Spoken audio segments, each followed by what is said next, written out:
In the winter of 1853, within the low earthen mounds of Kuyunjik on the eastern bank of the Tigris River, Hormuzd Rassam continued the excavations first initiated under Austin Henry Layard.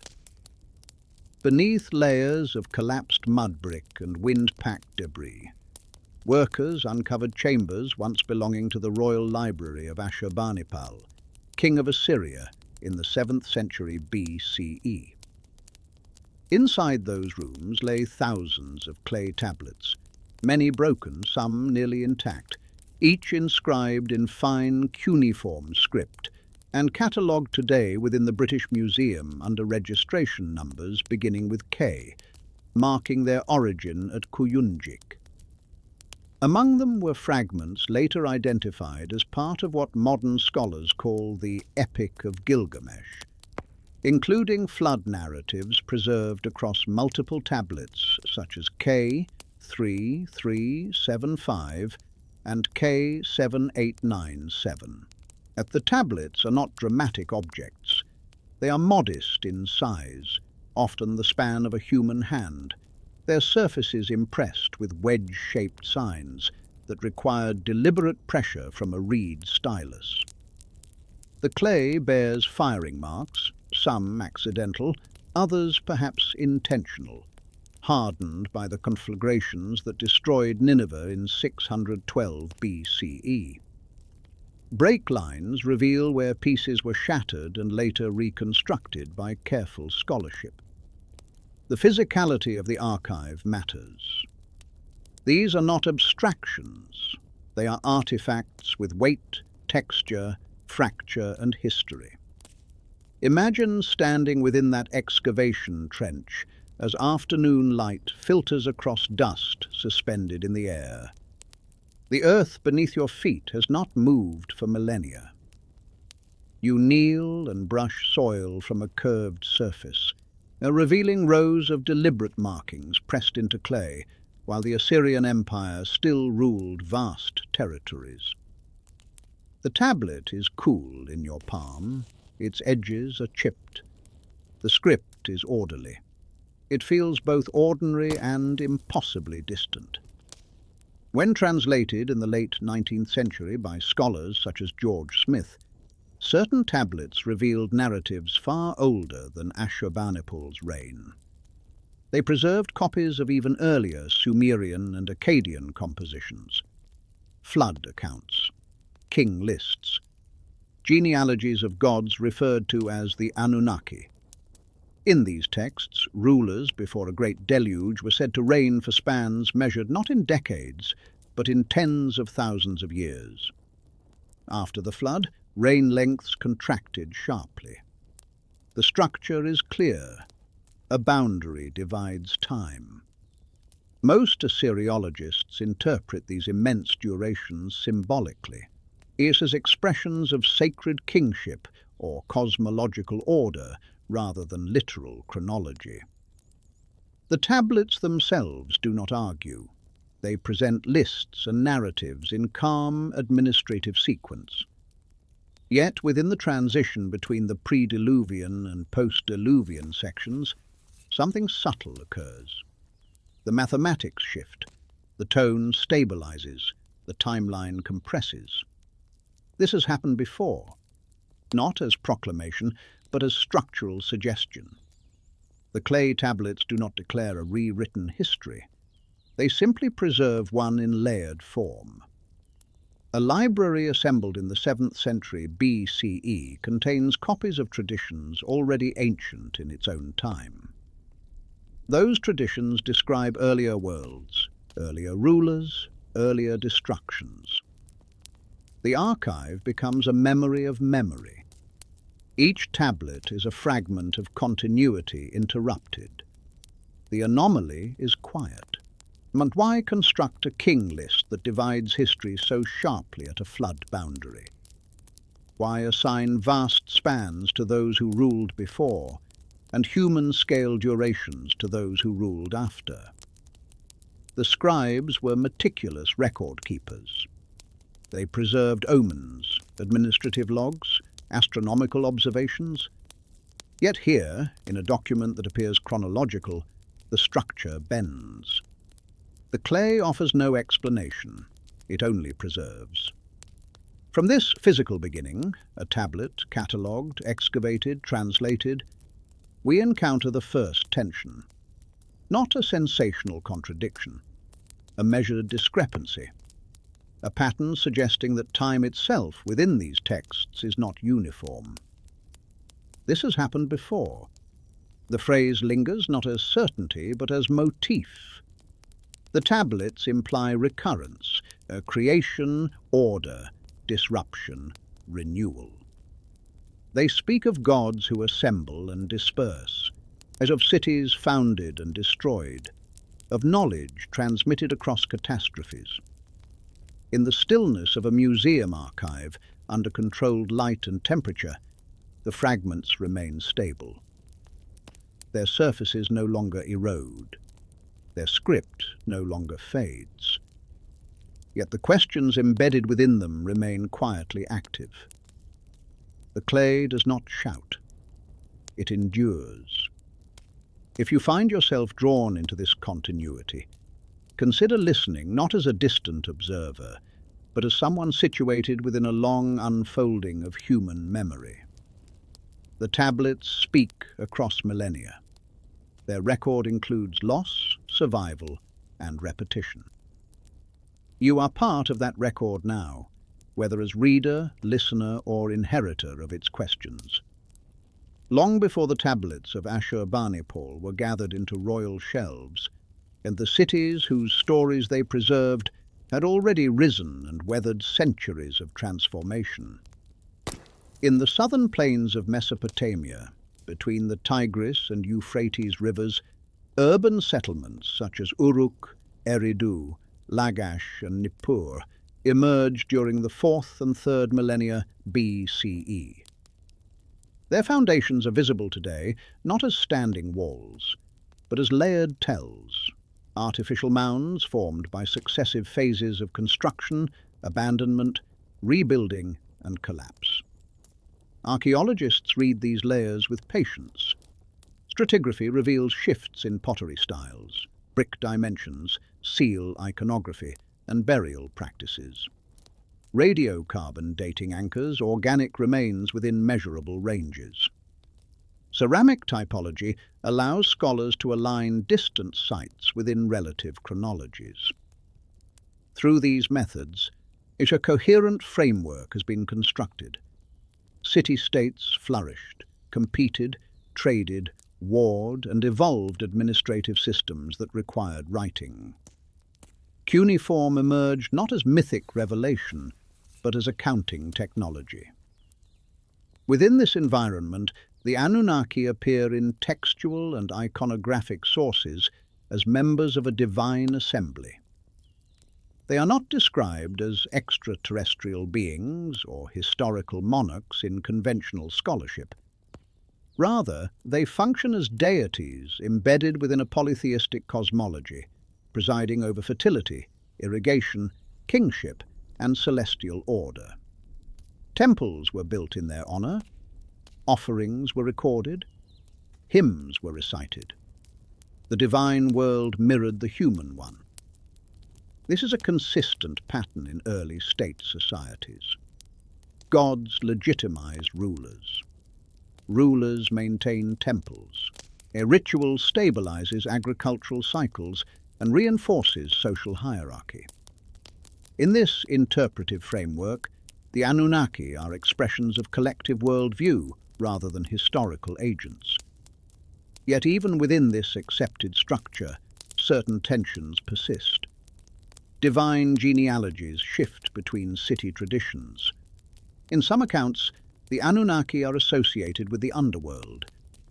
In others, they serve as judges or cosmic administrators. Their number varies. Their hierarchy changes. The fluidity suggests adaptation across centuries. Civilizations rise and fall. The archaeological record confirms this rhythm. Uruk's dominance waned. Akkadian imperial authority consolidated power, then fragmented. The third dynasty of Ur reasserted centralization, only to decline again. And each phase left architectural traces. Temple foundations rebuilt atop earlier sanctuaries. Bricks stamped with different royal names. Ziggurats repaired after structural failure. Continuity and rupture coexist in the soil. When we observe the material culture of the 3rd millennium BCE, nothing compels a conclusion of altered timelines. The evidence aligns with gradual development punctuated by regional disruptions. Irrigation networks expanded. Trade routes extended toward Anatolia and the Indus Valley. Scribal schools trained administrators. And yet, the textual traditions preserved later, king lists, flood accounts, cosmological narratives, remember epochs that stretch beyond the scale suggested by stratigraphy. Archaeology provides measured sequences. The texts preserve layered memory. They intersect, but do not fully overlap. The tension is not adversarial, it is interpretive. Mainstream scholarship maintains that mythic time and historical time operate on different planes. The former encodes meaning, the latter records sequence. This distinction has guided Assyriology for over a century. It remains persuasive and methodologically sound. Still, the earth beneath Mesopotamia tells a story of repetition. Cities expand, erode, are rebuilt. Dynasties ascend, fragment, dissolve. Flood deposits appear within certain strata, marking episodes of inundation that interrupted habitation. Civilizations rise and fall. The phrase does not accuse, it describes. Within that description lies the beginning of a broader question. When ancient texts speak of great boundaries, of before and after, are they gesturing toward symbolic transformation, or remembering events refracted through sacred language? For now, the soil remains our anchor. The bricks, the pottery, the calibrated dates. The tablets rest above these layers, inheritors of a world already ancient in their own time. Modern understanding of the Anunnaki rests upon more than a century of philological labor. From the late 19th century onward, Assyriologists carefully reconstructed Sumerian and Akkadian lexicons, comparing bilingual tablets, lexical lists, and parallel mythological compositions. Through this disciplined process, wedge-shaped signs impressed into clay were rendered into phonetic values and semantic ranges. Translation emerged not as speculation, but as cumulative scholarship. Within this academic framework, the Anunnaki are consistently interpreted as a class of deities whose role evolved across time and region. In early Sumerian sources, the term appears to denote the offspring of An, the sky god. Later, Akkadian compositions associate them with judicial authority in the underworld. Their presence in myths such as Atrahasis and the Epic of Gilgamesh situates them within divine councils that deliberate over human affairs. The consensus view treats these narratives as mythopoetic expressions of political and ecological realities. Flood stories are understood within the context of Mesopotamian river systems prone to catastrophic overflow. Divine conflicts mirror human struggles for power. Extended reign lengths symbolize sacred legitimacy rather than literal chronology. Myth, in this model, encodes worldview, not hidden history. Yet this interpretive stance is not dismissive. It recognizes that myth carries structure and meaning. It acknowledges that ancient authors did not separate cosmology from governance. Temples were administrative centers. Ritual calendars coordinated agricultural cycles. The divine realm provided coherence in an unpredictable environment. Within this structure, repetition serves symbolic function. Creation emerges from chaos. Order replaces disorder. A flood purifies and resets. These motifs appear across multiple texts because they address enduring human concerns: scarcity, mortality, succession. And yet a subtle interpretive gap persists. Across different compositions, cosmic resets recur with notable regularity. The Sumerian King List divides eras at a flood boundary. Atrahasis describes human proliferation leading to divine intervention. Enuma Elish begins with primordial waters disrupted and reorganized. Each text situates a rupture between phases of order. Mainstream scholarship explains this pattern as theological narrative architecture. Societies construct myths around foundational disruptions because such events clarify identity. Catastrophe becomes a threshold through which meaning is reframed. This explanation remains compelling. It does not require alternative chronologies or suppressed records. It requires only recognition that early civilizations expressed transformation through sacred storytelling. The Anunnaki, within this academic lens, are agents within that symbolic system. Still, when the same structural boundary appears repeatedly, before and after, chaos and order, old world and renewed world, the recurrence invites careful attention, not suspicion. Attention. Translation methodology itself reinforces caution. Many tablets are fragmentary. Words carry semantic flexibility. Context determines nuance. A single sign may signify God, judge, or ancestor, depending on placement.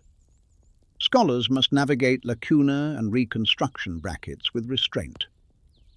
For this reason, responsible interpretation proceeds slowly.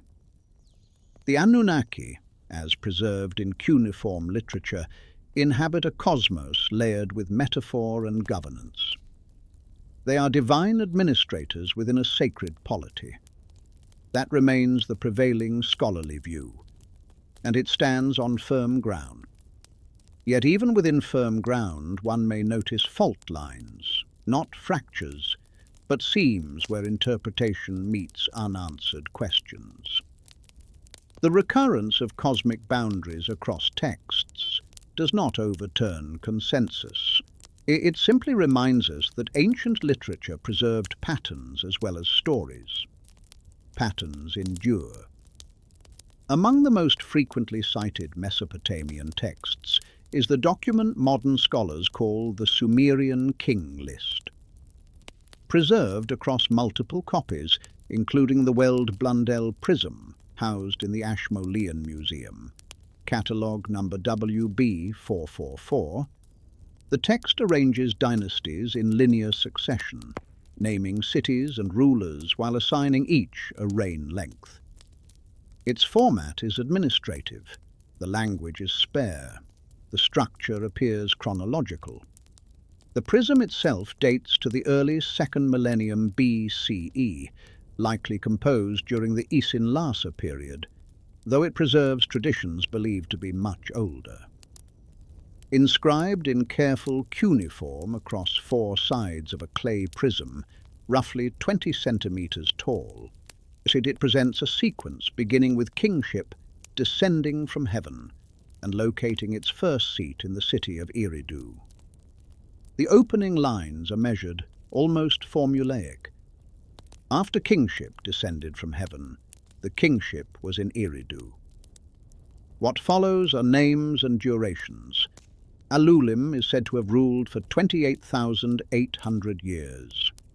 Alalungar for 36,000. Subsequent rulers likewise preside over spans that extend tens of thousands of years.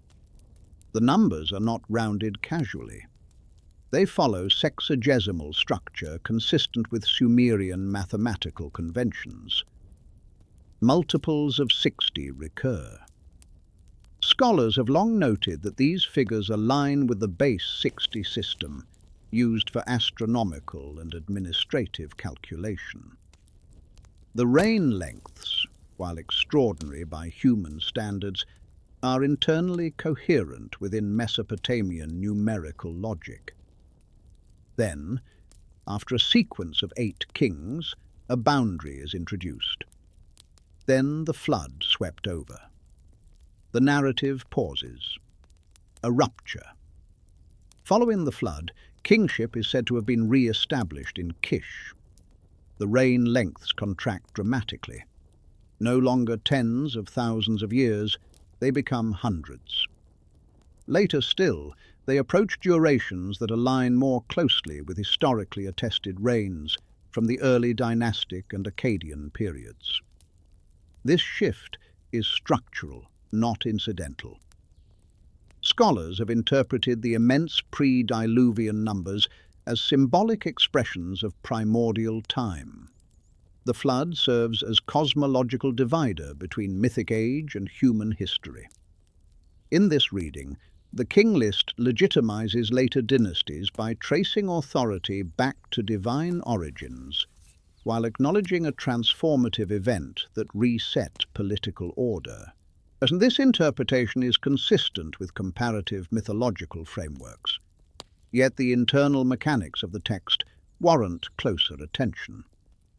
The King List does not present itself as allegory. It adopts the format of record. City names correspond to archaeological sites. Several post-flood kings, such as Gilgamesh of Uruk, appear in both literary epics and inscriptions corroborated by later sources.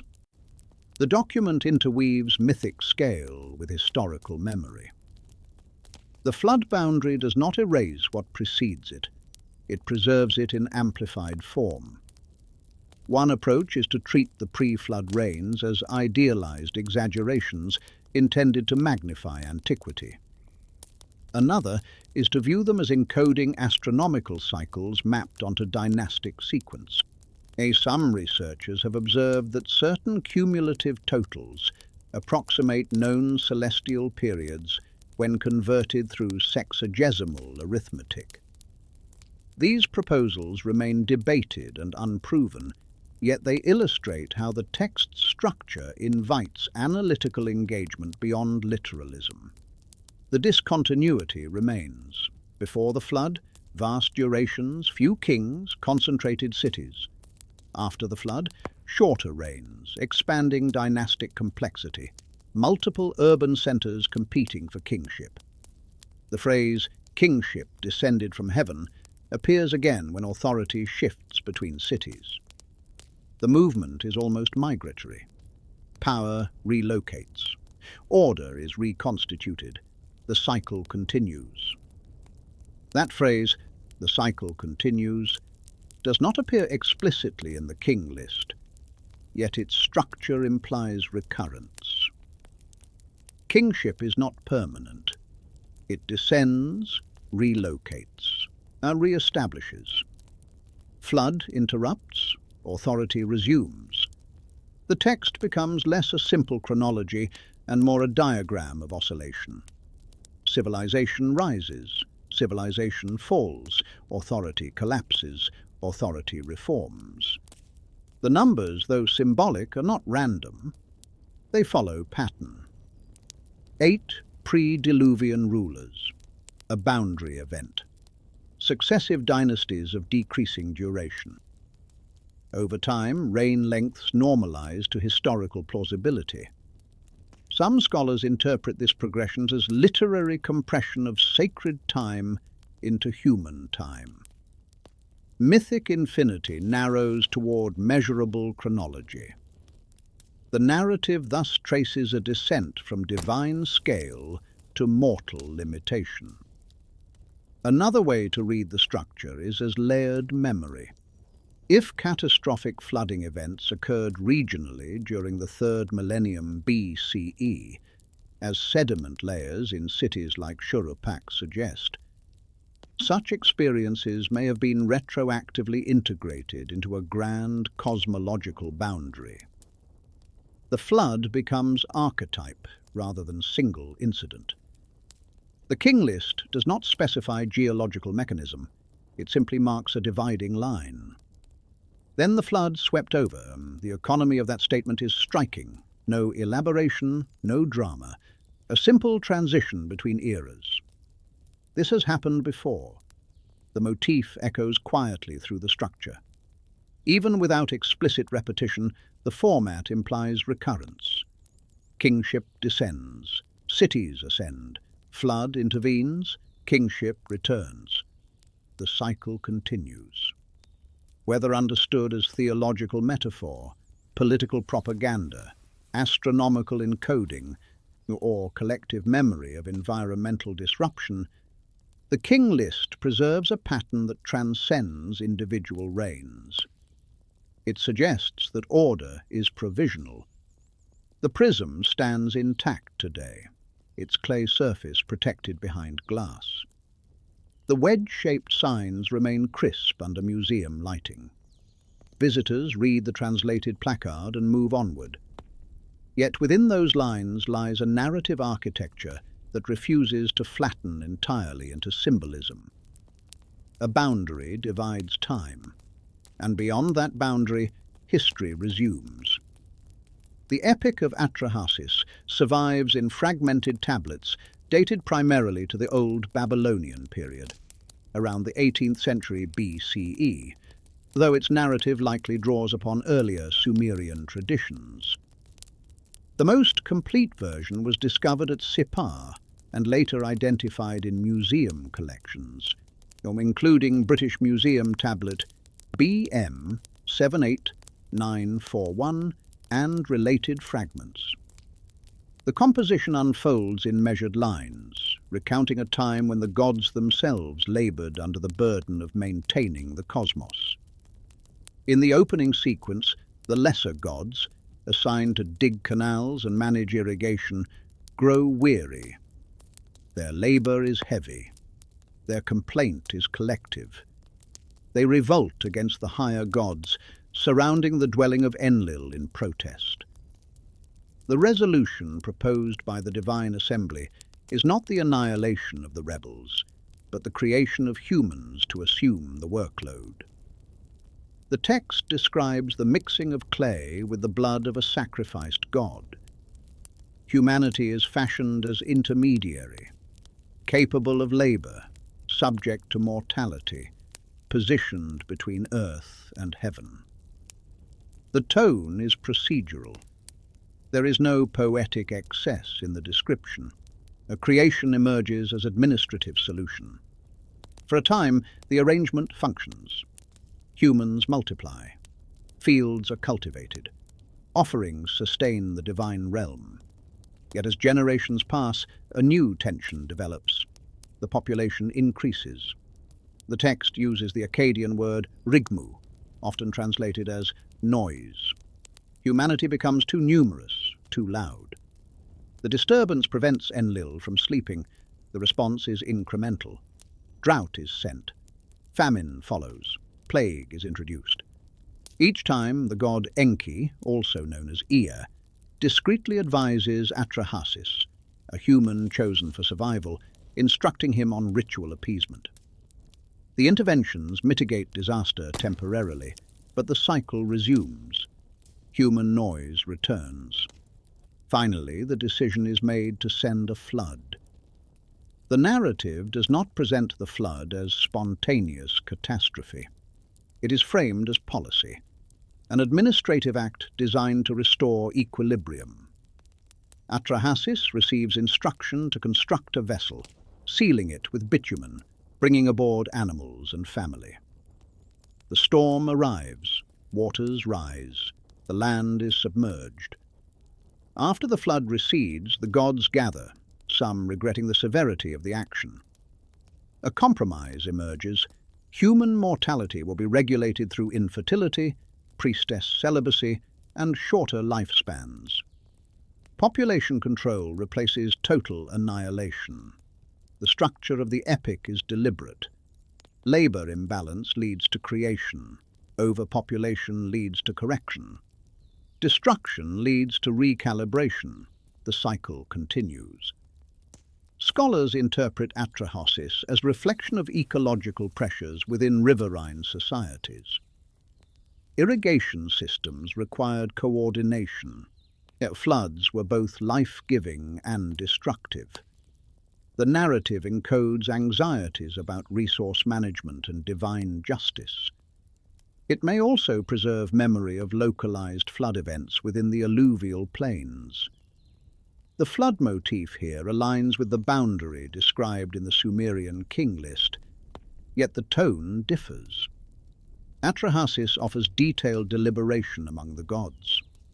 The King List records a transition without explanation. Together, they form complementary perspectives, one narrative, one administrative. It is significant that the gods regret their decision. The text describes them gathering like flies over the sacrifice Atrahasis offers after surviving the flood. Their hunger, their emotional response, humanizes them. This portrayal complicates interpretation. The Anunnaki and other deities are not omnipotent abstractions. Thus, they are participants in a system subject to recalibration. One interpretation suggests that Atrahasis preserves cultural memory of demographic stress in early urban centers.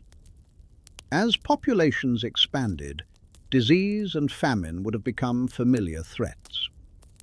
The narrative renders these pressures cosmological. Another way to read the text is as exploration of equilibrium, how systems respond when thresholds are exceeded. If we consider the possibility that myth encodes repeated environmental disruption, the flood becomes more than isolated event. It becomes archetype of reset. The phrase, "this has happened before," does not appear in Atrahasis, yet the cyclical logic implies recurrence. Humans multiply. The system destabilizes. Correction follows. The emphasis on regulation after the flood is notable. The solution is not total eradication, so it is adjustment. Mortality becomes structured. Lifespans shorten. Social roles are defined to limit growth. The shift parallels the contraction observed in the Sumerian King List. Before the flood, expansive durations. After the flood, measurable spans. Human scale replaces primordial scale. Civilizations rise and fall. The epic does not describe cities collapsing, but its logic anticipates vulnerability. Order depends on balance. Excess invites disruption. The tone remains controlled. The flood is not celebrated, it is regretted. The gods themselves are unsettled by its consequences. In this restraint, Atrahasis contributes to the broader pattern emerging across Mesopotamian texts. Creation, overextension, destruction, recalibration. The cycle continues. Whether interpreted as theological metaphor or distant echo of ecological stress, yet the epic preserves a narrative rhythm that aligns with the structural boundary of the King List. It does not demand alternative chronologies. It does not assert hidden epochs. It records a memory of correction embedded within sacred literature. The clay tablets bearing Atrahasis are fractured. Portions are missing. Lines must be reconstructed from parallel fragments. Yet the pattern remains legible. Humanity emerges from clay. Water returns it to clay. Then life resumes. Another foundational Mesopotamian composition, Enuma Elish, survives most completely in 7 tablets discovered in the ruins of Nineveh, also within the Library of Ashurbanipal. These tablets, catalogued under British Museum numbers such as K3449 and related fragments, date to the 1st millennium BCE, though the composition itself likely originated earlier, so perhaps during the reign of Hammurabi or shortly thereafter. Unlike Atrahasis, which centers on humanity, Enuma Elish concerns cosmic order. The text opens not with cities, but with waters. When on high, no name was given to heaven, it begins, describing a primordial state in which Apsu, the freshwater abyss, and Tiamat, the saltwater sea, commingle. From this undifferentiated state, younger gods emerge. Their activity disturbs Apsu. A generational conflict unfolds. Apsu plans to destroy the younger gods to restore quiet. Ea intervenes and kills him. Tiamat, enraged, creates monstrous beings and appoints Kingu as her champion.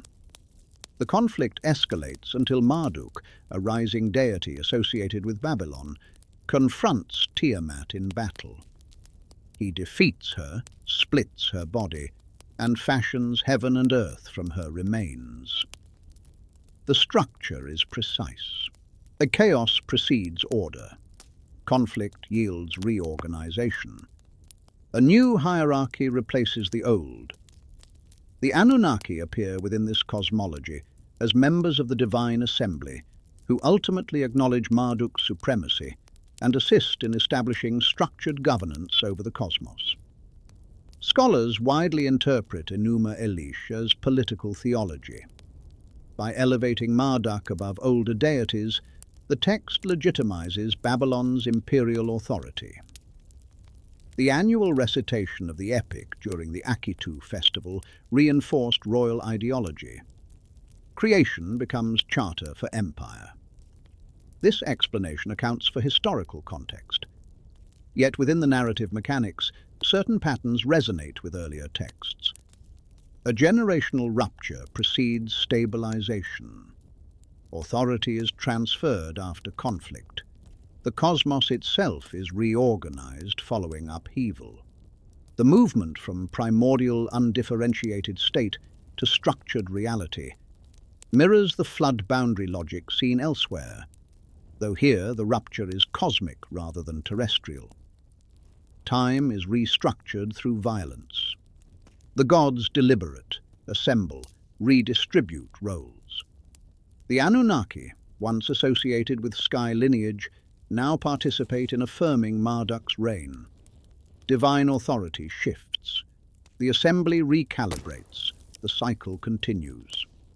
While Enuma Elish does not reference a flood as boundary, it introduces another form of reset, cosmic reconfiguration. Order is not eternal, it is constructed after crisis. The cosmos we inhabit within this mythic framework is the product of prior disruption. Some researchers have proposed that such generational conflicts among gods encode memory of political transitions among city-states. The others view them as metaphors for seasonal cycles, where winter chaos yields to spring renewal. These interpretations remain consistent with established mythological analysis. If we consider the possibility more broadly, another way to read this is as structural template: creation from destruction, order from fragmentation. A previous state dismantled so that a new state may emerge. The text's language reinforces deliberate design. Marduk measures the heavens, fixes constellations, assigns duties. Astronomical observation is woven into narrative. The arrangement of stars reflects stabilized cosmos. Scholars note that Babylonian astronomy reached sophisticated levels by the first millennium BCE, suggesting interplay between observation and mythic expression. The cosmology is not naive. It reflects awareness of cycles, celestial, seasonal, political. This has happened before, not in identical form but in pattern. Chaos and order alternate. Authority descends, relocates, is affirmed anew. Enuma Elish extends the logic observed in the King List and Atrahasis into the structure of the universe itself. Civilizations rise and fall. So too do gods ascend and yield within narrative sequence. Mainstream scholarship maintains that these texts function within symbolic and political frameworks. That assessment remains persuasive. The epic's primary purpose was ritual legitimation. It does not claim hidden epochs or altered calendars. Yet its architecture aligns with a recurring motif: boundaries dividing eras, followed by recalibration. Before Marduk's victory, a different cosmos prevailed. Afterward, structure emerges. Is the clay tablets that preserve Enuma Elish are fractured like the others. Portions must be reconstructed from duplicates. Still, the sequence is clear. Disorder gives way to order through decisive intervention. The cycle continues. Whether theological metaphor or reflection of historical transition, the epic contributes another layer to the broader Mesopotamian memory of rupture and renewal. The Anunnaki remain present, not as invaders of history, but as participants in cosmic governance, adapting to new hierarchies as time advances. The narrative closes with praise, stability restored. Yet embedded within its structure is acknowledgement that stability was not always so. When we widen our lens beyond Mesopotamia, the flood boundary does not remain isolated. It appears in varied form across geographically distant traditions. The Hebrew text of Genesis describes a deluge sent to cleanse a corrupt earth, with Noah instructed to construct an ark. Greek mythology preserves the story of Deucalion and Pyrrha, who survive Zeus's flood and repopulate the world. In early Indian traditions, the Satapatha Brahmana recounts how Manu is warned by a fish of an impending inundation and instructed to build a vessel. Surface details differ. The divine motivations shift, the moral framing varies, yet structurally a similar sequence recurs: an age characterized by imbalance or excess, divine or cosmic intervention through overwhelming water, survival of a chosen individual or pair, re-establishment of order. The flood functions as threshold. In each narrative, time is divided into before and after. Genealogies resume post-catastrophe. Authority is re-legitimized. Humanity begins anew under modified conditions. The architectural resemblance does not require identical origins to be recognized. It exists in the sequencing. Scholars of comparative mythology caution against assuming direct transmission in every case. Floods are common in riverine and coastal environments. Collective memory of local inundations may naturally crystallize into myth. Independent emergence of similar motifs is plausible. This perspective deserves weight. Yet the persistence of flood boundaries across cultures invites quiet attention. The Mesopotamian Atrahasis and the Hebrew Genesis accounts share specific narrative elements: divine warning, construction details, bird release sequences, that suggest at least some historical transmission through Near Eastern interaction. The Greek and Indic versions diverge more significantly, yet retain the essential architecture. A world is disrupted. A remnant survives. Civilization resumes. This has happened before. The phrase acquires broader resonance here. It is no longer confined to Sumerian tablets. It becomes global in distribution. Whether through shared ancestry of myths or parallel responses to environmental reality, the repetition is striking. Consider the placement of the flood within each tradition. It does not occur at the end of history. It occurs in the middle. Genealogies continue. Laws are established. Cities are built. The narrative does not conclude with annihilation. It resets. Civilizations rise and fall. The recurrence of this structural reset suggests that ancient societies conceptualized history not as linear progression, but as segmented continuity. Catastrophe interrupts, but does not erase. And some researchers propose that large-scale climatic events at the end of the last ice age, including rapid sea level rise and meltwater pulses, may have left deep impressions on early human populations. If such disruptions occurred within collective memory, their echoes could reverberate through oral tradition long before written preservation. This hypothesis remains debated. Geological timelines and mythic chronologies do not align neatly, yet the conceptual parallel persists: water as boundary. The pattern itself is what warrants reflection. Floods do not simply punish, they reorder. They close one epoch and inaugurate another. In Mesopotamia, the King List compresses reign lengths after the deluge. In Genesis, human lifespan gradually shortens in subsequent generations. In Indian tradition, such cosmic ages unfold in cycles punctuated by dissolution. The cycle continues. Without asserting direct causation, we observe that multiple civilizations encode rupture as essential component of historical narrative. Reset precedes renewal. Loss precedes foundation.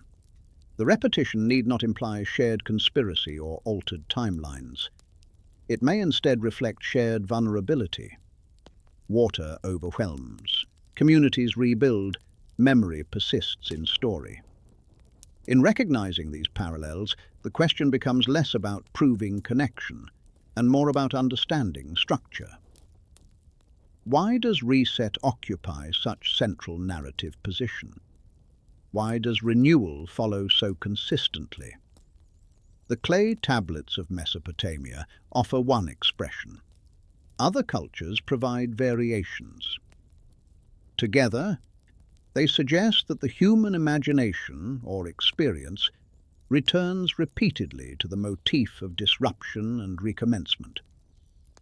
This has happened before, not necessarily in identical form, but in pattern. Beyond the motif of flood boundaries, another structural pattern emerges across distant civilizations. The descent of beings from the sky who impart knowledge, establish order, and then withdraw.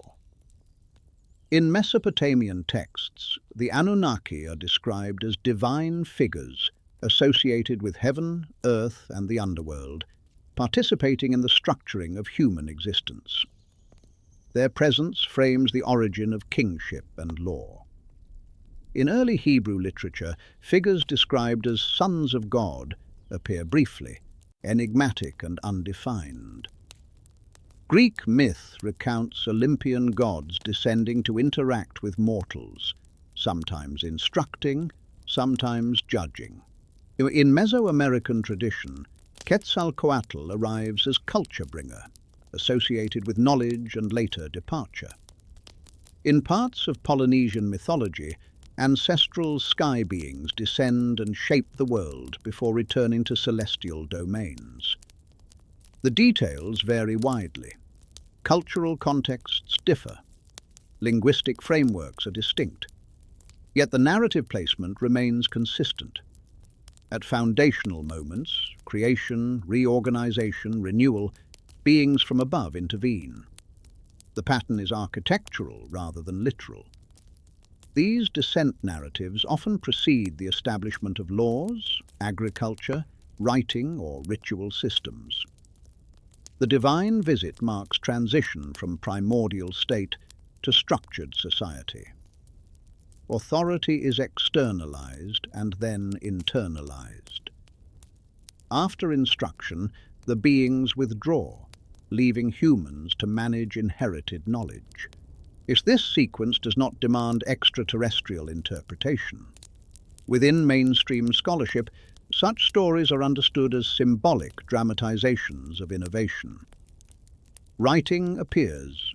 Myth encodes it as divine gift. Kingship consolidates. Narrative attributes it to heavenly mandate. The sky represents transcendence, not spacecraft. That interpretation remains methodologically sound. Yet the recurrence of descent and departure across cultures invites reflection on structural memory. One interpretation suggests that societies express moments of transformation through personified agents. Another way to read this is as encoding of abrupt cultural change, agricultural revolution, urbanization, technological innovation, experienced as arrival of something not previously known. If we consider the possibility cautiously, descent narratives may function as bridges between eras. They stand at thresholds, marking shifts in human organization. The Anunnaki, within Mesopotamian literature, participate in precisely such thresholds. Creation of humanity, establishment of kingship, post-flood recalibration. This has happened before, not in identical detail but in narrative rhythm. Sky to earth. Intervention, withdrawal, continuation. The cycle continues. In many traditions, the departing beings promise eventual return or remain present in concealed form. Their absence is temporary or conditional. This dynamic introduces tension between memory and expectation. The divine visit becomes reference point for measuring decline or renewal. Scholars caution against conflating distinct mythologies into a single origin. Cultural diffusion occurred, particularly within the ancient Near East and Mediterranean. However, similarities between Mesopotamian, Mesoamerican and Polynesian narratives likely reflect parallel symbolic development rather than direct contact. Even so, structural parallels remain. A world in disorder, a descent, instruction, departure, a new order stabilized. Such repetition does not confirm altered timelines. It does, however, underscore the human tendency to situate transformative knowledge as originating beyond the ordinary. The sky becomes repository of authority. In Mesopotamia, kingship descends from heaven. In other traditions, law, fire, agriculture, or astronomy descend in comparable fashion. Civilizations rise and fall. Between those rises and falls, descent narratives mark pivotal recalibrations. If flood stories encode memory of environmental disruption, descent stories may encode memory of intellectual or social disruption. Both serve to divide time into eras defined by transformation. As we observe these patterns across cultures, the emphasis remains on structure, not sensational inference. The recurrence of descent and reset invites measured curiosity rather than conclusion. The sky lowers, the earth reorganizes, then silence returns. When similar patterns appear in stories separated by oceans and centuries, does this reflect coincidence shaped by shared human psychology or inheritance of experience that transcends individual cultures? The question does not demand immediate answer. It simply invites reflection. Around 12,900 years ago, near the close of the last ice age, as Earth's climate entered an abrupt cooling phase known as the Younger Dryas. Ice core samples extracted from Greenland, particularly the GISP2 and GRIP cores, reveal a sharp decline in temperatures within a span of decades. Oxygen isotope ratios shift markedly, indicating rapid environmental change. What had been a gradual warming trend following the last glacial maximum reversed into renewed cold. This cooling persisted for roughly 1,200 years before temperatures rose again just as abruptly. The boundary layers marking this transition contain elevated concentrations of platinum and microspherules in some regions. findings that have led certain researchers to propose an extraterrestrial impact hypothesis. Others attribute the shift to disruptions in Atlantic meridional overturning circulation caused by massive meltwater pulses from retreating ice sheets. The debate remains active. What is not disputed is the reality of rapid climatic fluctuation. Paleo-environmental data from lake sediments, pollen cores, and marine deposits confirm significant ecological stress. Megafaunal extinctions occurred across multiple continents. Human populations adapted, migrated, and reorganized in response. Civilizations did not yet exist in their later urban form. However, hunter-gatherer societies were present, and archaeological sites such as Göbekli Tepe in southeastern Anatolia indicate complex ritual activity, emerging not long after the Younger Dryas ended. The chronology invites consideration of environmental instability as catalyst for social transformation. The Younger Dryas boundary represents measurable rupture. It is recorded not in myth, but in isotopic signatures and stratigraphic layers. Ice traps atmospheric memory. Sediments preserve chemical change. The Earth itself carries a ledger. Civilizations rise and fall, sometimes abruptly. The phrase acquires geological dimension here. While Mesopotamian flood narratives refer to localized river inundations within the Holocene, the Younger Dryas speaks of global-scale climatic oscillation preceding the development of written history. The timescales differ, the mechanisms differ. Yet the concept of boundary between environmental states parallels the narrative boundaries observed in ancient texts. Yet some researchers have cautiously suggested that memories of rapid sea level rise at the end of the Ice Age could have persisted in oral traditions, later encoded into flood myths. Meltwater pulse. 1A, occurring approximately 14,600 years ago, raised global sea levels dramatically within centuries. Coastal settlements, if present, would have been submerged and erased from archaeological record. Such proposals remain speculative. Direct evidence linking Ice Age events to Bronze Age myth is lacking. Oral transmission across millennia is difficult to substantiate conclusively. Still, the structural resonance between geological reset and mythic flood invites measured reflection. If we consider the possibility that ancient flood stories encode distant echoes of environmental upheaval, they need not correspond precisely in date or detail. A myth compresses and reframes. It translates experience into symbolic narrative. The Younger Dryas does not prove altered timelines. It demonstrates that rapid transformation of global conditions is possible. Within decades, ecosystems shifted. Within centuries, coastlines redrew themselves. Human communities would have experienced loss, displacement, adaptation. The cycle continues. Environmental stability is provisional. Climatic systems oscillate according to forces both terrestrial and astronomical. Ice sheets expand and retreat. Oceans advance and recede. Forests become grassland and return again.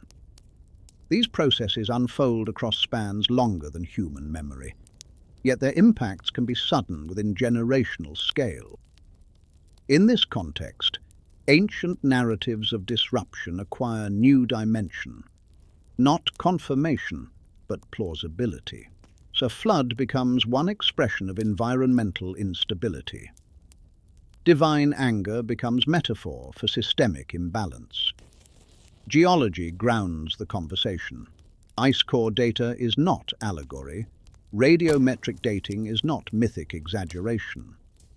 The Younger Dryas boundary provides measurable example of rupture that reshaped landscapes and human adaptation.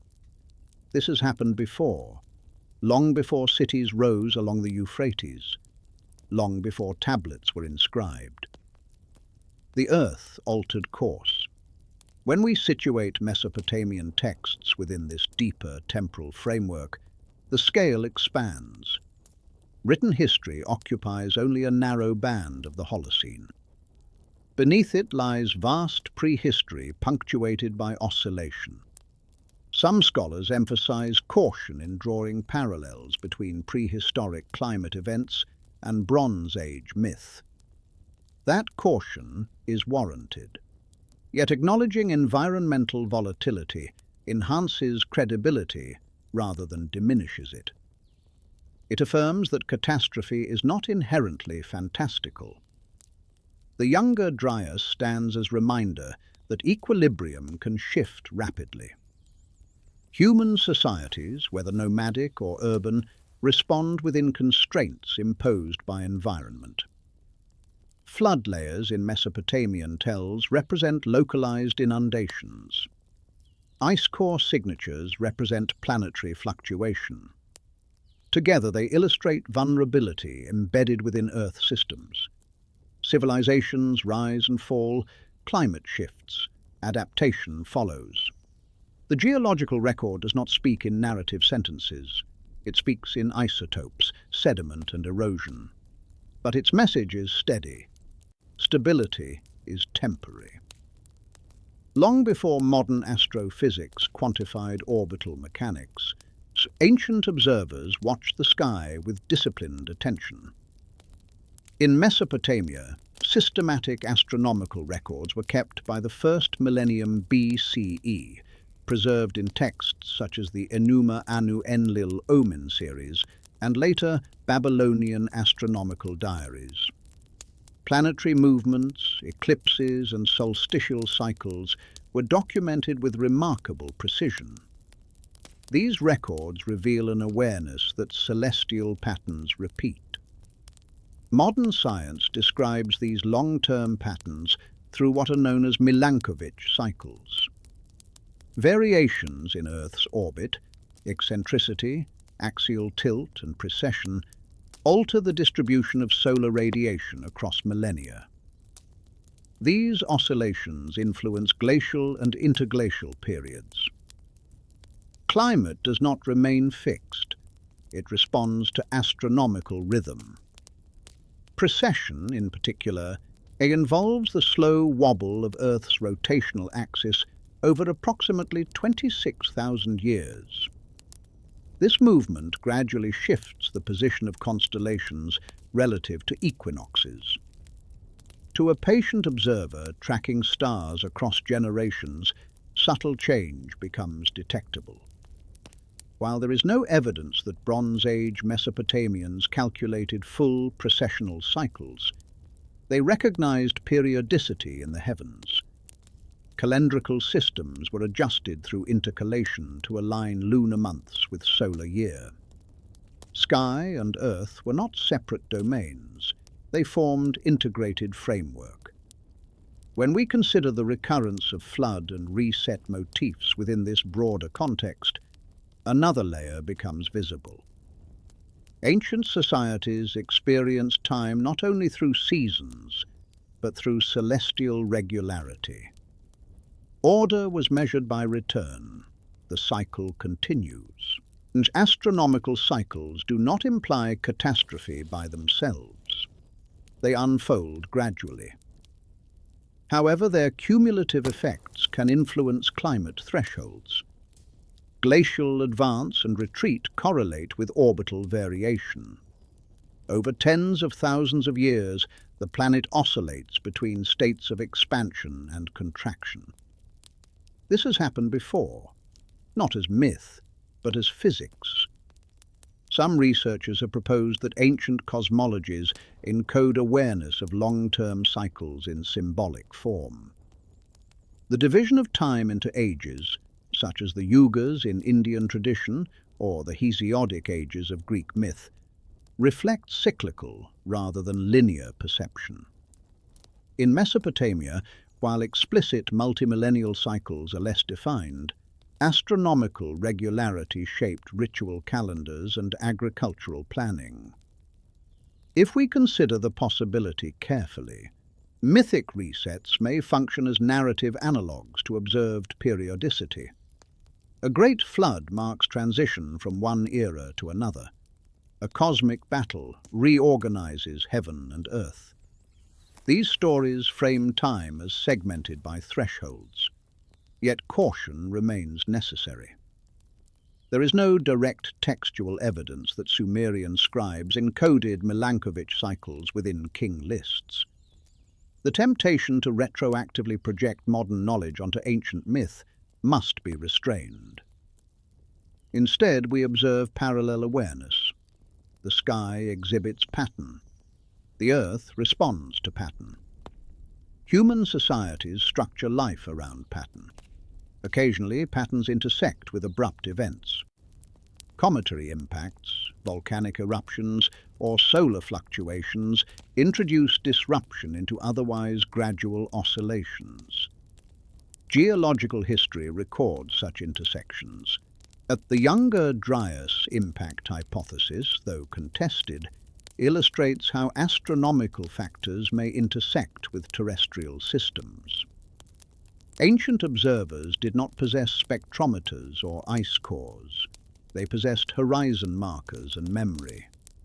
Over generations, accumulated observations could foster sense that time itself cycles, that order is not static.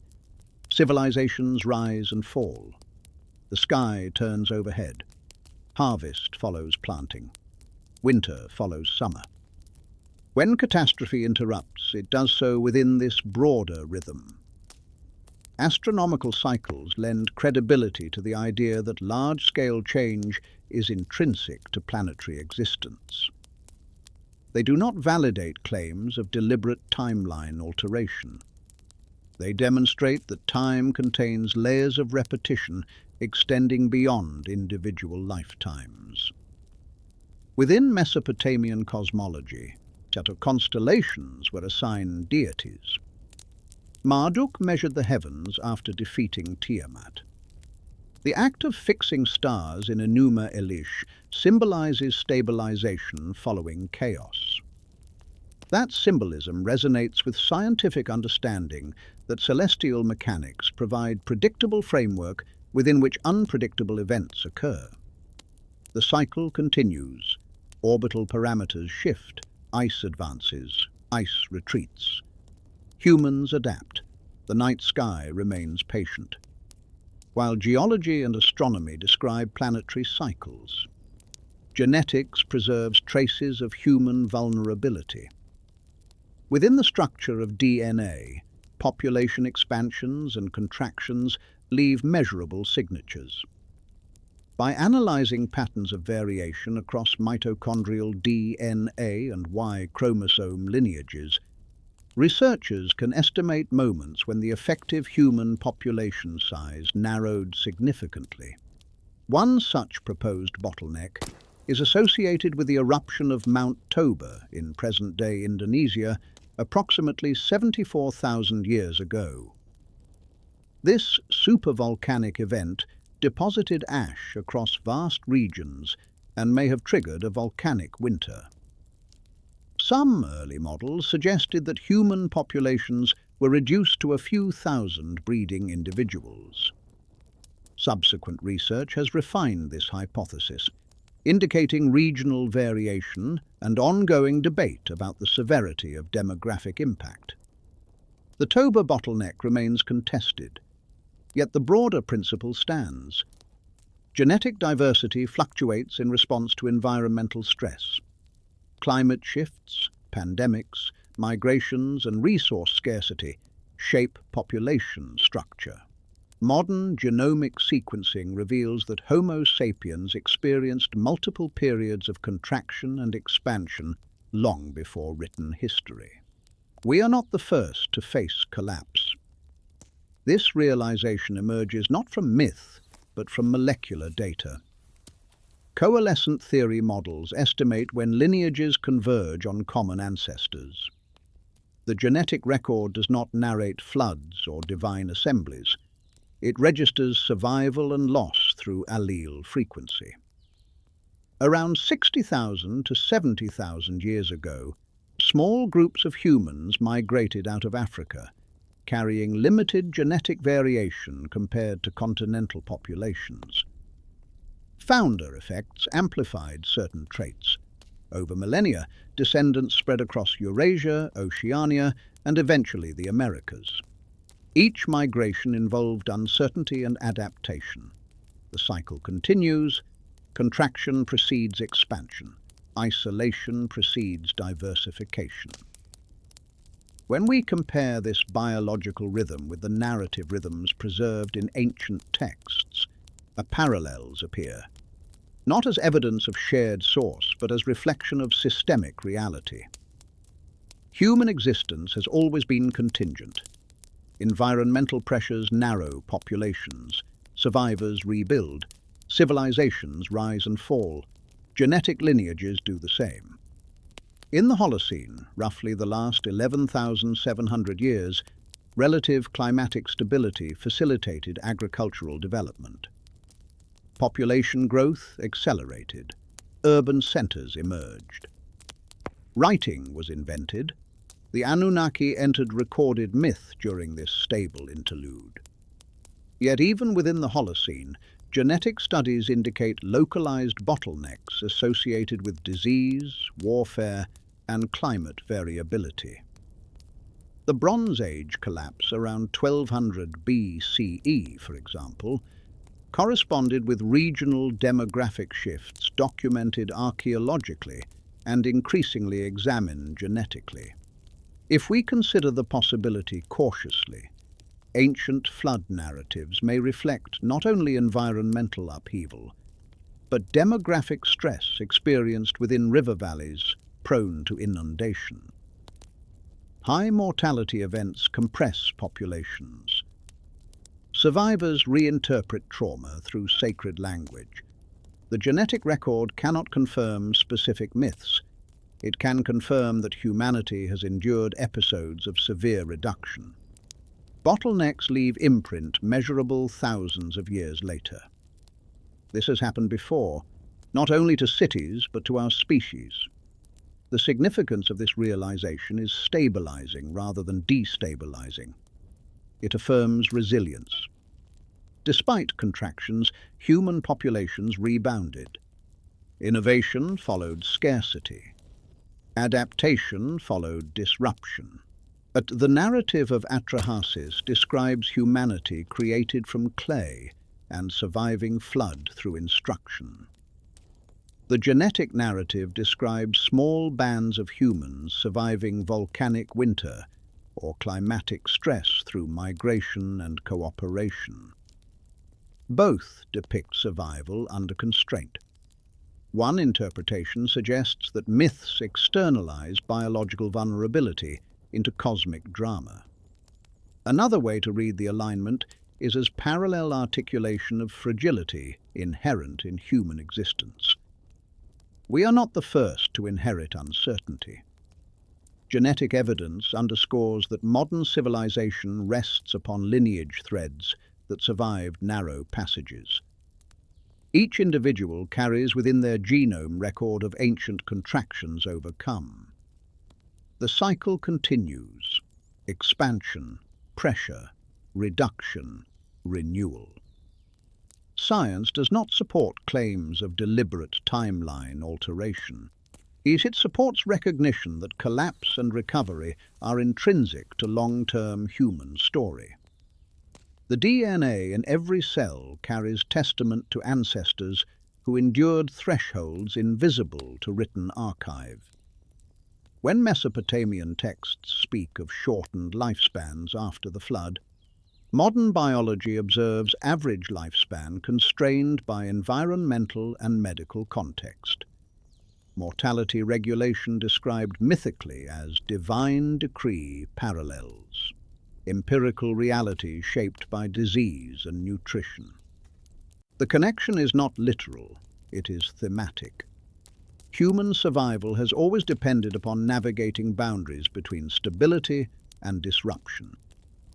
Genetic bottlenecks remind us that continuity is hard-earned. Civilizations rise and fall. Species persist. In southeastern Anatolia, atop a limestone ridge overlooking the Harran Plain, stands the archaeological site of Göbekli Tepe. First noted in the 1960s and systematically excavated beginning in 1994 under the direction of Klaus Schmidt. The site dates to the pre-pottery Neolithic period, approximately 9,600 to 8,200 BCE. Its massive T-shaped limestone pillars, some weighing over 15 tons, are arranged in circular enclosures and carved with reliefs of animals: foxes, snakes, boars, vultures. Radiocarbon dating of organic material associated with the enclosures situates their construction millennia before the rise of urban civilization in Mesopotamia. The builders were likely hunter-gatherers rather than settled agriculturalists. This sequence challenges earlier assumptions that monumental architecture required established farming communities. The anomaly is not mysterious. It is chronological. For much of the 20th century, prevailing models of social development proposed a linear progression. Agriculture enabled surplus. Surplus enabled hierarchy. Hierarchy enabled monumentality. Göbekli Tepe complicates this progression. Monumental ritual architecture appears prior to widespread domestication of crops and animals.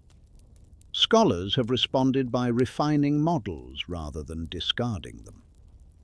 Ritual gatherings at sites like Göbekli Tepe may have catalyzed agricultural experimentation rather than resulting from it. The relationship between subsistence and social complexity appears more dynamic than previously assumed. Chronological compression occurs when established timelines require adjustment in light of new evidence. This is not evidence of hidden epochs. It is evidence of ongoing refinement within archaeology. Still, the psychological impact of such revisions is significant.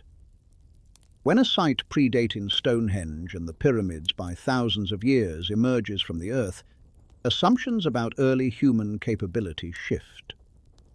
The cycle continues. Interpretive frameworks adapt as new data surfaces. Göbekli Tepe is not alone in prompting reconsideration. Submerged structures off the coast of India at sites like Dwarka have generated debate regarding sea level rise and ancient habitation. In Indonesia, Gunung Padang has been examined for possible deeper layers beneath its visible terraces, though conclusions remain contested. Each case demands rigorous methodology. Archaeology proceeds cautiously. Extraordinary claims require extraordinary evidence. Peer review tempers enthusiasm. Stratigraphic integrity determines reliability. Yet the existence of sites predating previously assumed milestones underscores that human social organization evolved through experimentation rather than strict sequence. Complexity appears earlier than once thought. If we consider the possibility carefully, such discoveries may influence how we read ancient texts. When the Sumerian King List references cities before the flood, it gestures toward antiquity beyond direct archaeological confirmation. That gesture does not require acceptance of literal reign lengths. It does suggest awareness of deep time. This has happened before. New evidence compresses or expands accepted chronology. Scholars adjust. Civilizations rise and fall. Interpretations rise and fall as well. The tension between text and excavation is not adversarial, it is iterative. Tablets describe eras of remote kingship, so archaeology uncovers settlements far older than expected. The interplay invites humility. Chronological compression does not imply deliberate alteration of timeline. It reflects limitations of available data at any given moment. As excavation methods improve, through ground-penetrating radar, refined radiocarbon calibration curves, and microstratigraphic analysis, earlier phases of human activity emerge. The Earth yields its records slowly. Göbekli Tepe's enclosures were intentionally buried by their builders, preserving carvings beneath sediment for millennia. The act of burial suggests ritual closure, perhaps even reset.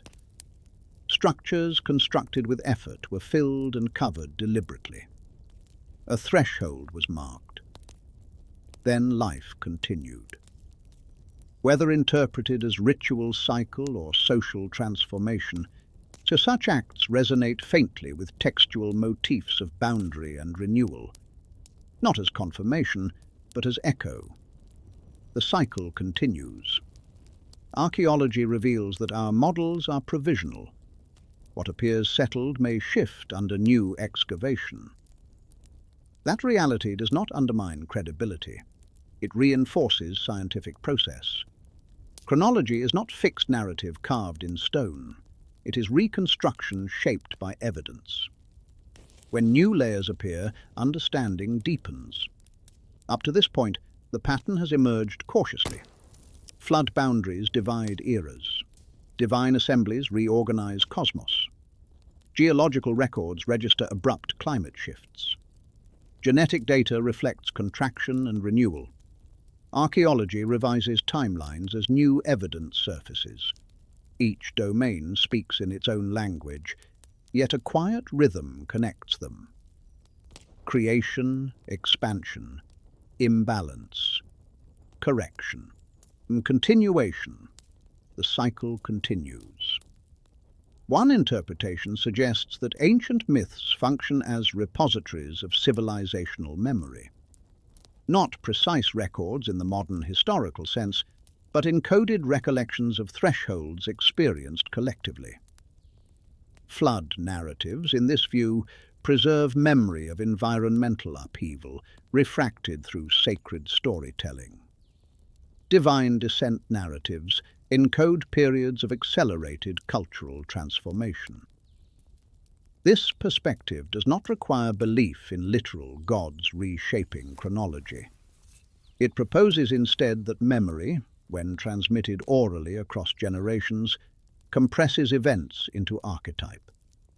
Catastrophe becomes flood. Political transition becomes cosmic battle. Demographic stress becomes divine displeasure. Thus, if we consider the possibility that multiple disruptions occurred across prehistory, regional floods, volcanic winters, rapid sea level rise, the recurrence of reset motifs becomes less surprising. Human societies repeatedly confronted instability. Each confrontation required reorganization. This has happened before, not necessarily as single global event, but as series of thresholds. Some researchers have proposed that myths may preserve echoes of events far older than written record. The argument rests on durability of oral tradition. Studies of indigenous Australian narratives, for example, suggest that stories may encode memory of coastal changes dating back thousands of years. Such findings remain debated, but demonstrate that cultural memory can endure longer than once assumed. Another way to read the alignment between myth and geology is as convergence rather than inheritance. Human imagination gravitates toward water as symbol of destruction because water visibly reshapes landscape. It is immediate, sensory, transformative. When confronted with overwhelming change, the metaphor writes itself, yet pattern persists. Across texts separated by language and region, reset precedes renewal. Order is not permanent. It is re-established after disruption. The Anunnaki convene to recalibrate human population. Marduk reorganizes cosmos after chaos. King lists compress time after flood. The cycle continues, whether remembered consciously or not. Speculation must remain disciplined. There is no definitive evidence that Mesopotamian scribes possessed knowledge of Ice Age climate oscillations. Yet there is no verified proof that myths encode specific geological events. However, the structural alignment between environmental reality and narrative architecture invites careful contemplation. If we consider the possibility that myths serve as memory architecture, then their repetition across cultures may reflect shared vulnerability rather than shared origin. Water rises in many places. Drought follows excess in many regions. Political upheaval destabilizes societies across continents. Memory compresses. Pattern remains. Another interpretation suggests that humans instinctively frame time in cycles because biological and ecological systems operate cyclically. Day follows night. Seasons rotate. Generations succeed one another. Catastrophe within this cyclical worldview becomes phase rather than anomaly. Civilizations rise and fall. That phrase has surfaced repeatedly in our exploration. It appears not as warning, but as observation. Mesopotamian texts document cities' shifting centers of kingship. Archaeology confirms urban abandonment and resettlement. Geological evidence demonstrates environmental fluctuation. Genetics reveals population contraction and recovery. When these strands are placed side by side, they form lattice of recurrence. One might ask whether the concept of altered timeline arises not from deliberate manipulation, but from layered memory overlapping within narrative tradition. Mythic time stretches and compresses, accommodating both immediate event and archetypal truths. What appears as distortion may function as synthesis. If we consider this cautiously, the forbidden knowledge attributed to the Anunnaki in later speculative literature may reflect modern projection onto ancient ambiguity. The original texts speak of gods managing balance, not rewriting chronology. Yet their structure implies awareness that eras are bounded by rupture. The cycle continues. Speculation widens scope, but must not detach from evidence. The alignment between environmental instability and mythic reset does not confirm hidden epochs. It suggests that human storytelling evolved in conversation with recurring thresholds. This has happened before, not in identical detail, but in form. And perhaps that form is what endures. As patterns accumulate, flood boundaries, divine reorganizations, climatic oscillations, demographic contractions, a more provocative question sometimes arises. So could ancient traditions preserve awareness not merely of recurring disruption, but of chronological discontinuity? Could time itself, as remembered, have been smoothed, compressed, or reframed by later custodians of knowledge? Such hypotheses occupy the margins of scholarship. They require careful handling. One interpretation suggests that priestly elites in ancient Mesopotamia may have shaped historical memory deliberately to legitimize present authority. The Sumerian King List, for example, aligns dynasties in sequence even when archaeological evidence indicates overlapping reigns in different city-states. By arranging kingship as singular and descending from heaven, scribes created continuity where political reality was more fragmented. This does not constitute erasure of centuries, it constitutes narrative consolidation. As another proposal, occasionally advanced in speculative literature, argues that pre-flood reign lengths encode awareness of lost epochs preceding known civilization. In this reading, the immense durations represent compressed memory of extended prehistory. Yet mainstream analysis interprets these figures symbolically, grounded in sexagesimal mathematics and cosmological numerology. There is no material evidence of advanced global civilization predating the Holocene. Archaeological layers corresponding to such a civilization have not been verified. Still, the question of chronological smoothing deserves examination. Historical chronologies in antiquity were often constructed retrospectively.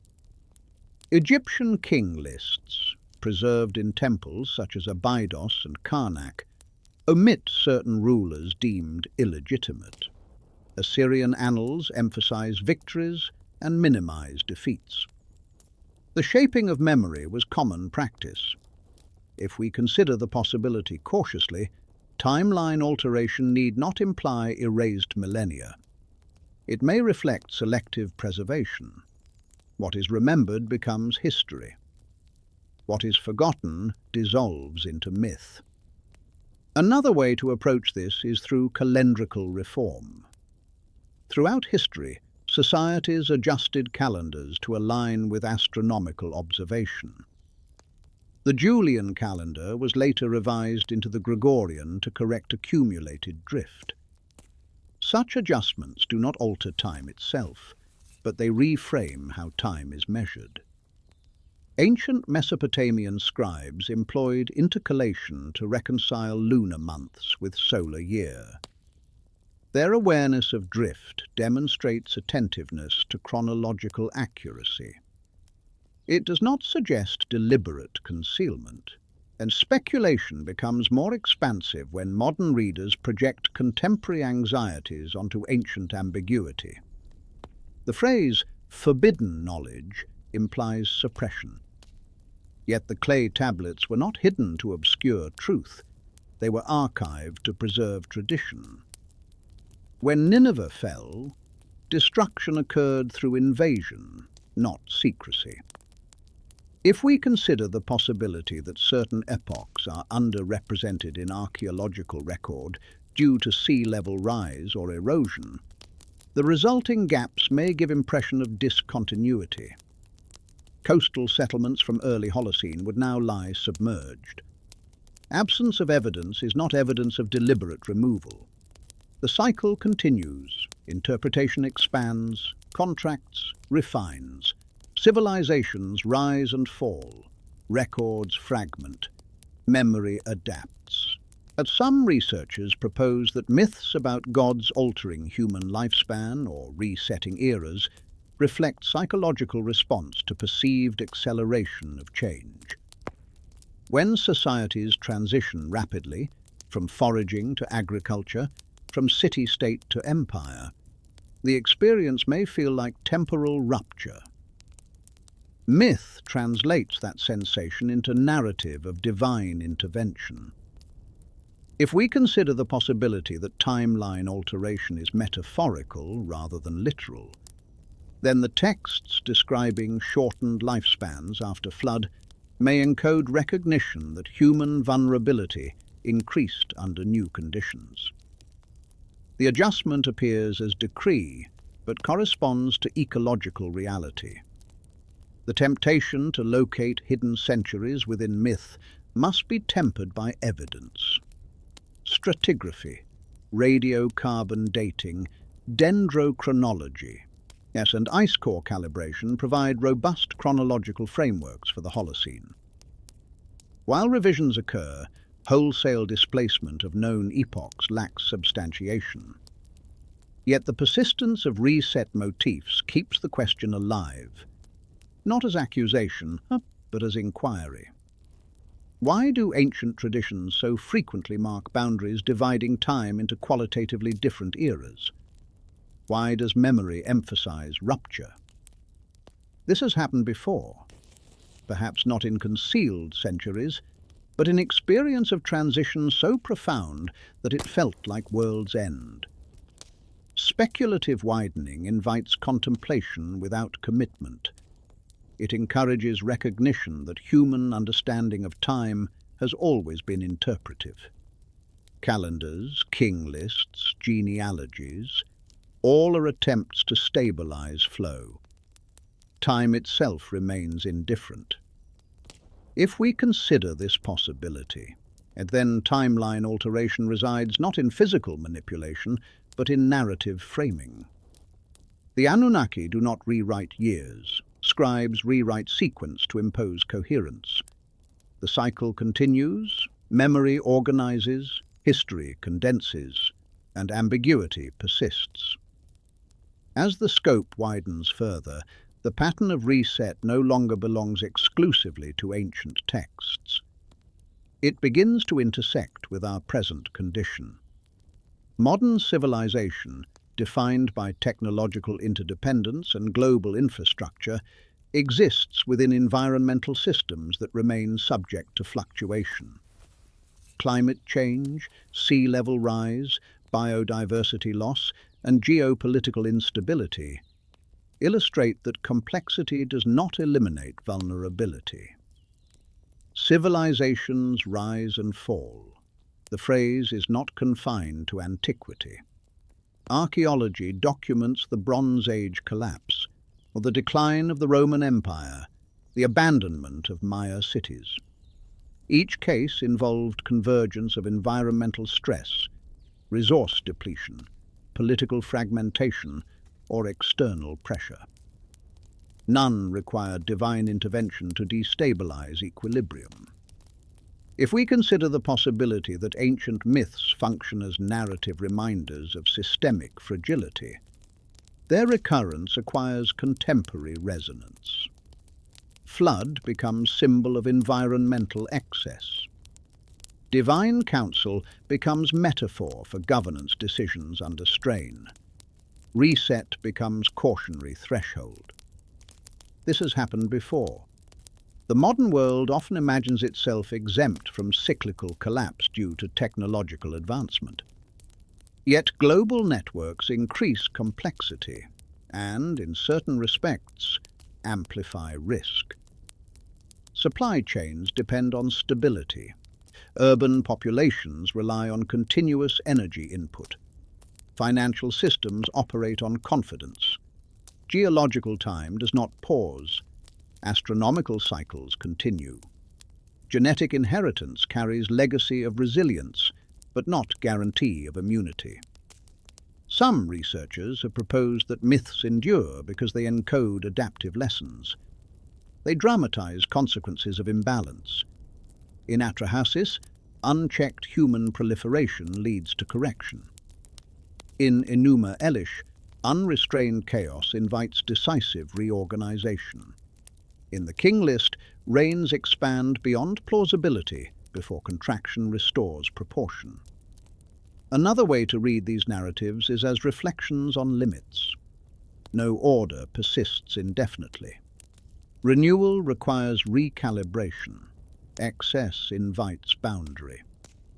If we consider modern civilization within deep time, our era occupies brief interval between glacial oscillations and potential future shifts.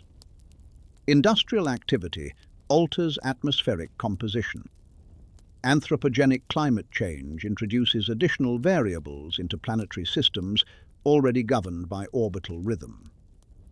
The cycle continues, not as predetermined destiny, but as structural reality.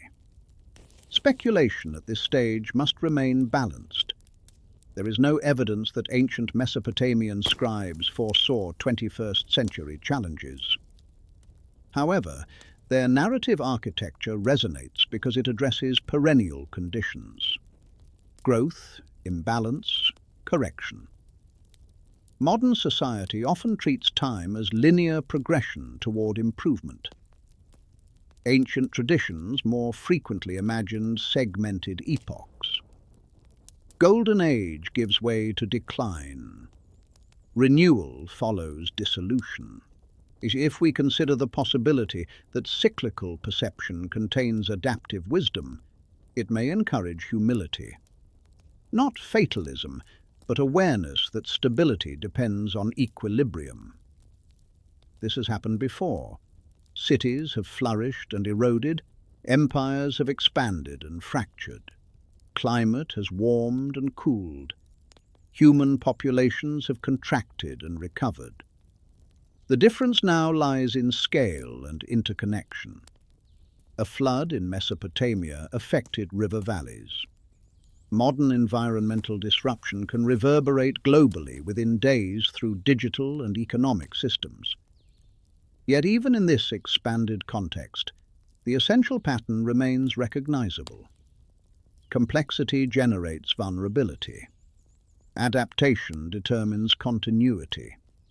Speculative widening does not assert imminent collapse. It invites contemplation of structural parallels between ancient narrative and contemporary condition. The Anunnaki, as divine administrators, represent governance of balance. Modern institutions attempt analogous coordination without sacred language. The cycle continues, whether acknowledged or not. If myths persist because they capture recurring dynamics, then studying them becomes less about uncovering forbidden secrets and more about recognizing enduring patterns. Reset need not imply annihilation, it may signify transformation.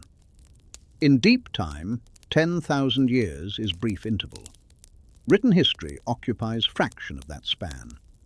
Our present moment will one day become layer in sediment, subject to excavation and interpretation. This has happened before, not to us specifically, but to civilizations convinced of permanence. The widening perspective does not destabilize credibility. It situates modern experience within continuum observed archaeologically, geologically, and genetically. Rise, flourish, adjust, continue. When the narrative shifts from what occurred to what it means, the tempo naturally slows.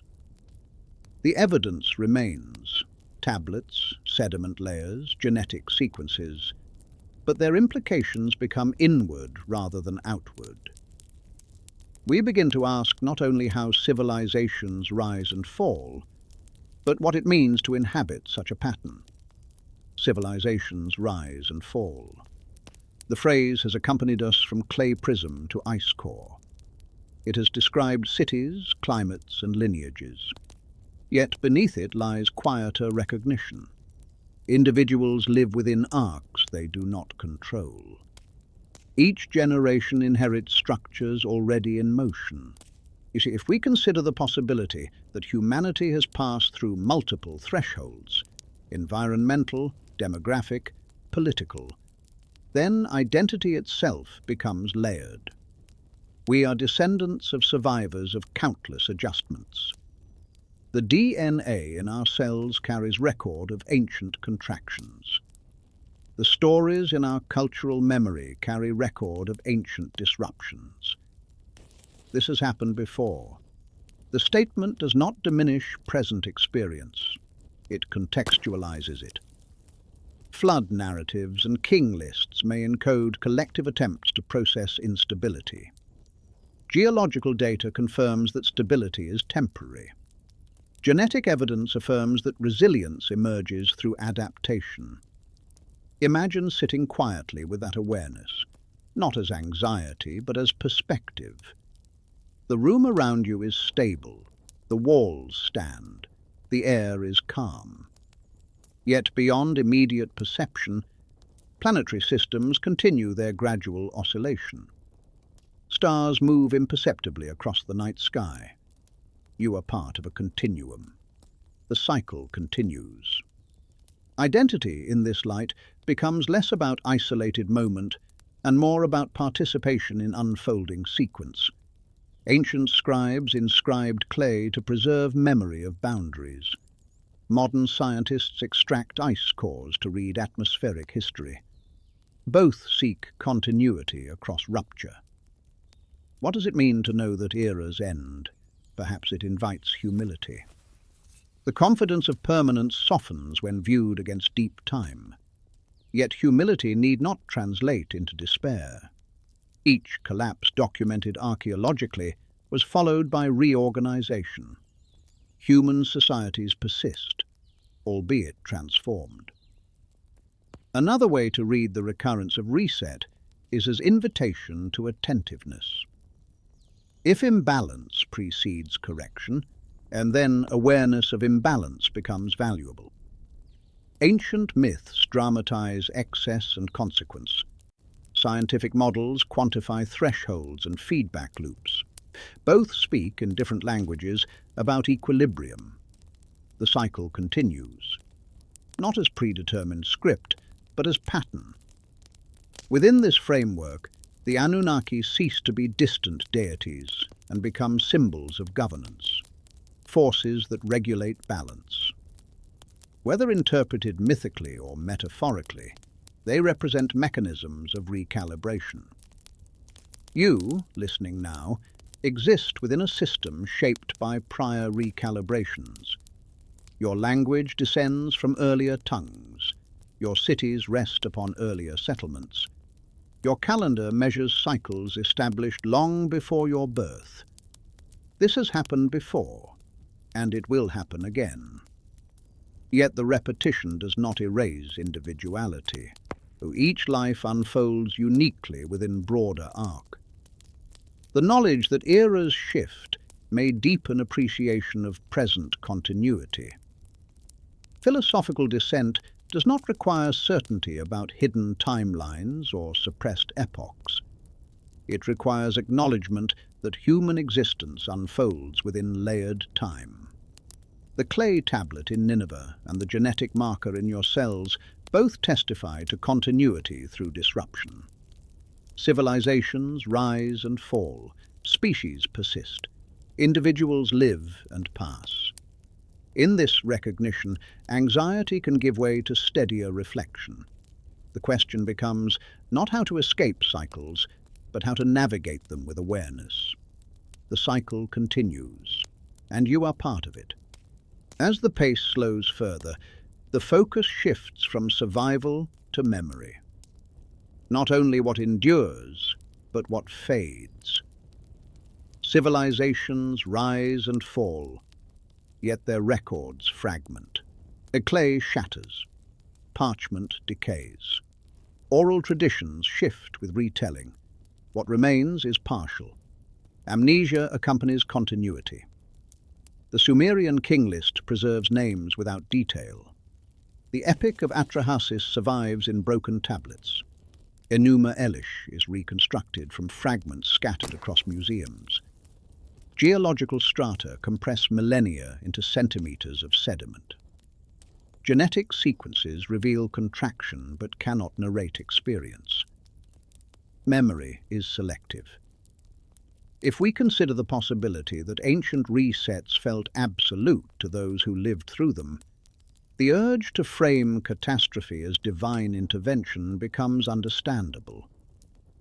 When floods overwhelm settlements or drought empties fields, the rupture appears total. Yet over centuries, continuity resumes. Later generations inherit stories stripped of immediacy. This has happened before, and the phrase echoes differently now. It suggests not only repetition of event, but repetition of forgetting. Each era believes itself unprecedented. Each era discovers traces of earlier disruption and interprets them anew.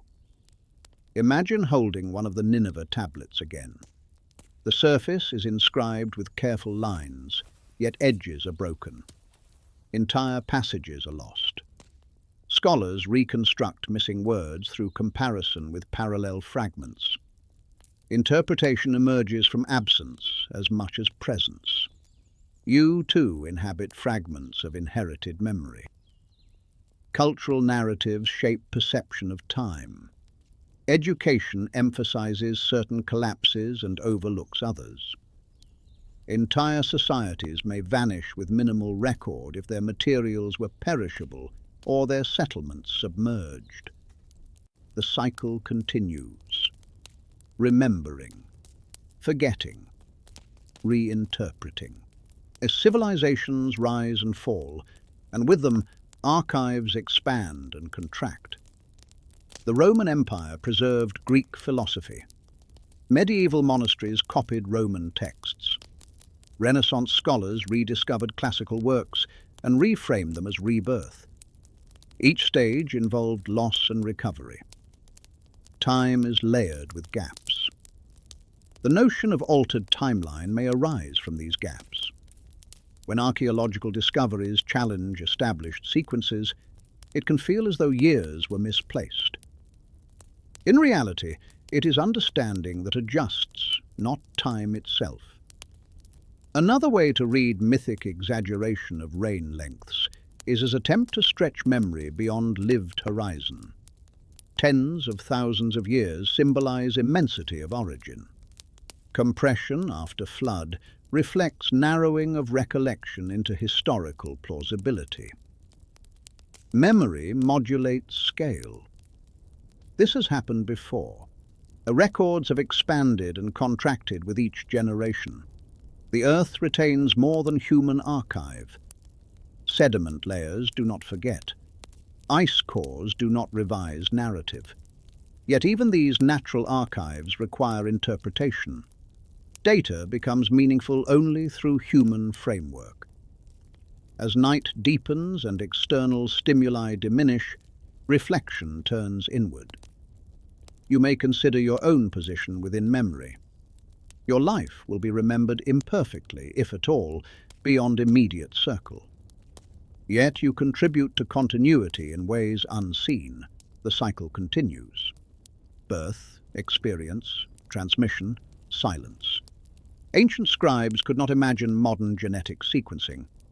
Modern scientists cannot fully reconstruct lived experience of Sumerian farmers. Each era perceives only portion of larger arc. Amnesia is not failure. It is condition of finite awareness within infinite unfolding. Civilizations rise and fall. Memory flickers. Time persists. And within that persistence, fragments endure long enough to invite contemplation. Before the narrative settles completely into quiet, it is important to reaffirm what the evidence supports and what it does not. The clay tablets from Nineveh are authentic artifacts of Mesopotamian scholarship. The Sumerian King List reflects ideological consolidation rather than literal millennial reigns. Atrahasis and Enuma Elish function within theological and political frameworks. Geological records confirm climatic oscillation. Genetic studies document population bottlenecks. There is no verified archaeological evidence of advanced global civilization predating the Holocene. Yet there is no empirical proof that ancient scribes concealed entire epochs. Stratigraphy, radiocarbon dating, dendrochronology, and astronomical calibration provide robust chronological anchors extending across tens of thousands of years. Speculation must remain proportionate. The patterns observed, reset, renewal, recalibration, are structural parallels rather than confirmations of hidden timelines. Myth and science intersect in theme, not in literal equivalence. Flood narratives may reflect localized inundations or archetypal memory. Geological events, such as the Younger Dryas, represent measurable environmental change independent of textual tradition. Civilizations rise and fall. This statement stands on firm archaeological ground. Cities have been abandoned. Empires have fragmented. Societies have reorganized under new conditions. None of these transitions require supernatural rewriting of chronology. At the same time, acknowledging limits does not require dismissal of wonder. The persistence of reset motifs across cultures remains intellectually compelling. The convergence of geological, genetic, and textual patterns underscores vulnerability inherent in complex systems. The cycle continues. but it continues within frameworks accessible to evidence. It is possible to hold both perspectives simultaneously: respect for mainstream scholarship and openness to unresolved questions. Ancient texts preserve ambiguity because they were composed within symbolic cosmologies. Modern science preserves ambiguity because knowledge evolves with new data. This has happened before. Interpretations expand and refine. The aim is not to collapse narrative tension into certainty, nor to inflate it into unfounded claim. It is to stabilize understanding within evidence while allowing reflection to remain active. The Anunnaki, within the boundaries of historical scholarship, remain deities of ancient Mesopotamian religion. Their stories articulate balance, authority, and cosmic order. They do not demonstrably alter timelines. They represent humanity's attempt to situate itself within cycles larger than individual lifespan. Civilizations rise and fall, time persists. The evidence supports recurrence of disruption and renewal. It does not support concealment of centuries beyond measurable trace. Stability, then, returns not as closure, but as grounding. In a dimly lit gallery, the clay tablet rests behind glass. The air is controlled, the light subdued to protect fragile surface. Visitors move quietly past, pausing briefly to read translation mounted beside it. The wedge-shaped signs remain as they were pressed centuries ago. Small impressions in hardened earth, patient and unhurried. Night settles outside the museum walls. Breath slows. The mind, having travelled through millennia of text, sediment and star, returns to the physical object. Clay, weight, surface texture. A fragment preserved through fire and ruin. The archive endured destruction, yet enough remained to carry forward memory. Civilizations rise and fall. The phrase no longer feels declarative, it feels observational. The tablet has witnessed one empire collapse and another interpret its remains. It may witness further reinterpretations in centuries ahead. This has happened before. Cities along the Tigris flourished, eroded, were buried beneath dust. Excavators unearthed them. Scholars translated them. Listeners in quiet rooms far removed from Mesopotamia contemplate their implications. The cycle continues, not loudly, not dramatically, simply as rhythm. Imagine the ancient scribe who pressed stylus into clay. He did not know his words would cross thousands of years. He wrote within his present, concerned with preserving order after disruption. He recorded names, durations, boundaries. He could not foresee ice core analysis or genetic sequencing. Yet his inscription endures. You sit in another era, listening. Outside, night deepens. Stars trace arcs invisible to immediate perception. Orbital cycles proceed indifferent to human affairs. The Earth turns, breath in, breath out. The clay tablet does not argue. It does not insist on hidden knowledge. It rests as fragment of continuity. Its message, distilled across our exploration, is quiet. Time contains thresholds. After each threshold, life reorganizes. Civilizations rise and fall. Memory persists in fragment. The night carries no conclusion, only continuation. If these reflections accompany you into rest, allow them to remain as gentle background rather than urgent question. The past does not demand resolution tonight. It invites quiet awareness of continuity stretching beyond individual horizon. Beyond the museum walls, beyond the tablets and reconstructed texts, the earth continues its quiet turning. Layers accumulate in silence. Sediment settles at the bottom of rivers. Ice forms and melts. Coastlines shift almost imperceptibly within a single lifetime, yet unmistakably across centuries. What remains unwritten often exceeds what is preserved. Civilizations rise and fall. Entire languages disappear without record. Settlements erode into soil. Forests reclaim stone. The archaeological record captures fragments, foundations, pottery shards, tools, while vast stretches of lived experience dissolve unmarked.